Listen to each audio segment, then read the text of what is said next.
Hello friends, welcome back to our channel. If you're using the Frigidaire FRSS2323AW refrigerator and want to properly manage the ice maker, it can seem a bit confusing at first, especially if you're not sure how to turn it on, off, or control ice production. Many users either end up with too much ice or none at all, simply because they're unfamiliar with the controls. The ice maker is designed to work automatically, but a few small adjustments can make a big difference in performance.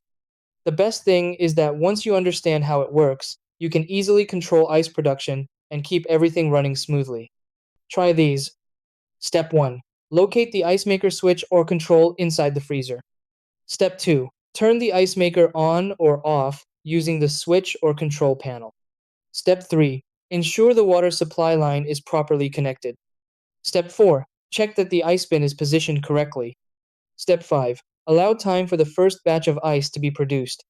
Step 6. Empty or manage the bin regularly to avoid overflow or clumping.